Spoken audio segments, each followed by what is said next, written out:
এরপরে আল্লাহ তাআলা বলেন ওয়াল কানিতিনা ওয়াল কানিতাত, অনুগত নারী ও পুরুষ, অনুগত, obedient to Allah, they present their highest loyalty to Allah, যারা আল্লাহর সামনে নিজেদের আনুগত্যের সর্বোচ্চ নমুনা পেশ করে, যারা আল্লাহর সামনে অনুগত হয়ে অটল থাকে, আল্লাহর আনুগত্যে নিজেকে যারা পেশ করে তাদেরকে বলে কানিতিন, কানিতাত, অনুগত বান্দা এবং বান্দি, অনুগত পুরুষ এবং নারী।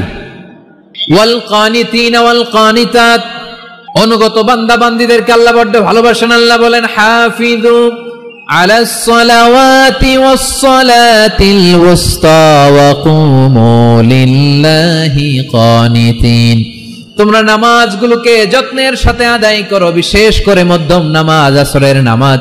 আর আমি আল্লাহর সামনে যখন দাঁড়াবা, আমি আল্লাহর সামনে যখন দাঁড়াবা অনুগত হয়ে দাঁড়াবা। আল্লাহর সামনে নামাজে যখন দাঁড়াবো অনুগত হয়ে দাঁড়াবো। অনুগত, আনুগত্যের সর্বোচ্চ টুকুন আমরা আল্লাহর সামনে পেশ করব। কেমন করে নিজের আনুগত্য প্রকাশ করতে হয় প্রিয় ভাইয়ের, আসুন বিষ্ণু ঈসা ইসলামের জীবনী থেকে দেখি।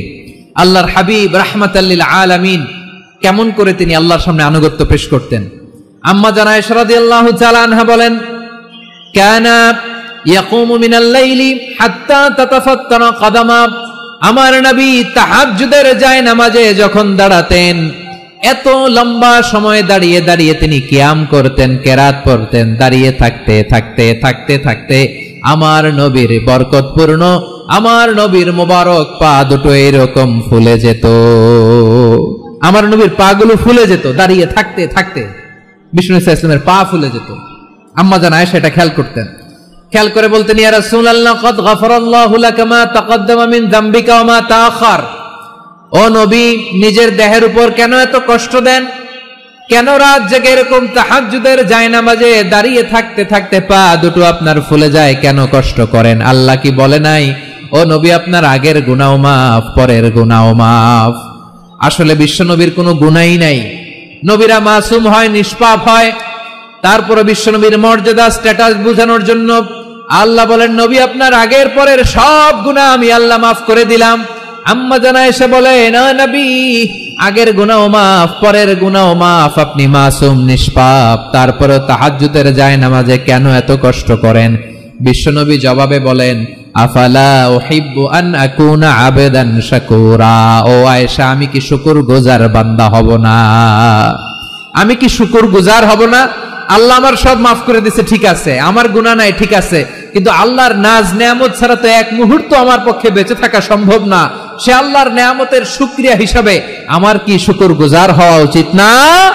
আফালা উহিব্বু আন আকুনা আবদান শাকুরা, আমি কি শুকরগুজার বান্দা হব না? ও আমার ভাইয়েরা, বিশ্বনবী ঠিক এমন ভাবে আনুগত্যের নমুনা দেখাতেন। এখানেই শেষ নয়, আম্মা জানা এসে বলেন, তাহাজ্জুদের জায়নামাজে দাঁড়িয়ে থাকতে থাকতে ফালাম ইয়াজাল ইয়াবকি হাত্তা বাল্লা লিহিয়াতাহু, আমার নবী কেরাত পড়তে পড়তে কাঁদতে কাঁদতে দাড়ি বেয়ে বেয়ে ওনার পানি ঝরতো। আর এক জায়গায় এসেছে হাত্তা বাল্লা হাজারাহু, নবীর জামা ভিজে যেত চোখের পানিতে। অন্য বর্ণনায় এসেছে হাত্তা বাল্লাল আরদা, সিজদায় লুটিয়ে পড়ে যখন বিশ্বনবী কান্না করতেন, বিশ্বনবীর চোখের পানি দিয়ে জমিন ভিজিয়ে যেত, জমিন ভিজিয়ে দিতেন। কি আনুগত্য, কি আনুগত্য! এরপরে নামাজ শেষে দোয়ার মধ্যে বিশ্বনবী বলতেন, আল্লাহুম্মা ইন্নী আবদুক, ও আমার আল্লাহ আমি আপনার দাস, ওয়াবনু আবদিক, দাসের ঘরের দাস, ওয়াবনু আমাতিক, দাসীর ঘরের দাস। সুবহানাল্লাহ, কি বিনয়! দোয়াতে বলতেন, আল্লাহ আমি আপনার দাস, দাসের ঘরের দাস মানে আমার বাবা আব্দুল্লাহ আপনার দাস, দাসীর ঘরের দাস মানে আমার মা আমিনা আপনার দাস। সুবহানাল্লাহ। নাসিয়াতি বিয়াদিক, আমার মাথার চুলের ঝুঁটি আপনার হাতের মুঠোয়, আপনি যেখানে টানেন ওইখানে আমি যেতে বাধ্য। আপনি আমার চুল ধরে ডানে টান দিলে আমি ডানে যাই, বায়ে টান দিলে আমি বায়ে যাই, আমার কোনো ক্ষমতা নাই, সব ক্ষমতা আপনার।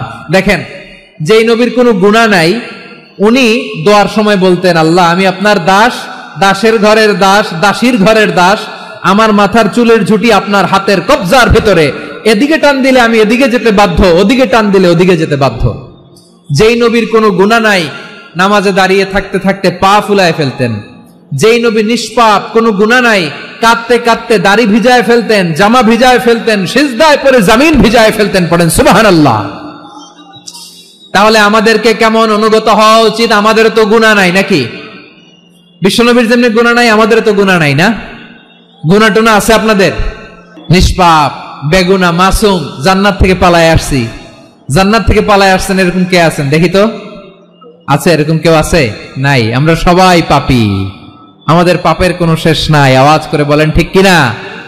তাহলে আসুন আমরাও বিশ্বনবীর মতো অনুগত হই, অনুগত হয়ে আল্লাহর কাছে চাই। এই যে আল কানিতিনা ওয়াল কানিতাতি, মানে অনুগত বান্দা এবং বান্দি। আমরা দোয়ায় কুনুত পড়ি না? কুনুত কোন নামাজে? কোন নামাজে? বিতরের নামাজে কি দোয়া পড়ি? দোয়ায়ে কুনুত। এই কুনুত থেকে ওয়াল কানিতিনা ওয়াল কানিতাত, তাফসীর বুঝে নেন। কুনুত থেকে কানিতিনা ওয়াল কানিতাত। তাহলে দোয়ায়ে কুনুত হচ্ছে বিনীত হয়ে, অনুগত হয়ে আল্লাহর কাছে চাওয়া।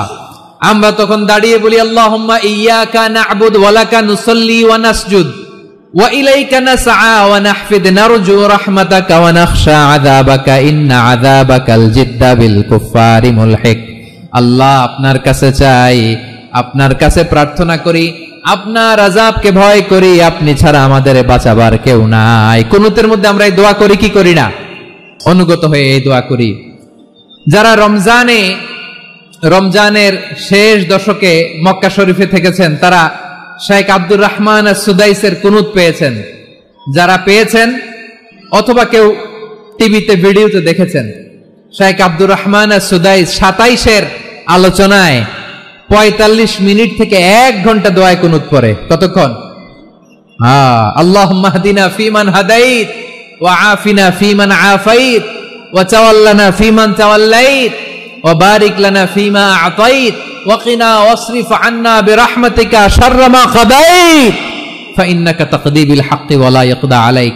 এমন ভাবে হেরেম শরীফে মক্কায় শেখ আব্দুর রহমান আস-সুদাইস দাঁড়িয়ে হাত তুলে লক্ষ লক্ষ উমরা পালনকারীদেরকে নিয়ে এক মুনাজাত ধরে কাঁদতে কাঁদতে মানুষ বেহুশ হয়ে যায়। দোয়ার কথা শুনে গায়ের লোম খাড়া হয়ে যায়, হৃদয় বিগলিত হয়ে যায়, চোখ দিয়ে দার দার করে পানি নামতে থাকে। 27-এর রাতে মক্কায় শেখ আব্দুর রহমান আস-সুদাইসের দোয়ায় কুনুত যদি শুনেন, অনুগত হয়ে আল্লাহর কাছে চাওয়াকে বলে কুনুত। আল্লাহ বলেন আল কানিতিনা ওয়াল কানিতাতি, অনুগত বান্দাদেরকে আমি পছন্দ করি। আমার 3 নাম্বার পছন্দনীয় বান্দা হলো অনুগত নারী ও পুরুষ। সুবহানাল্লাহ পড়েন।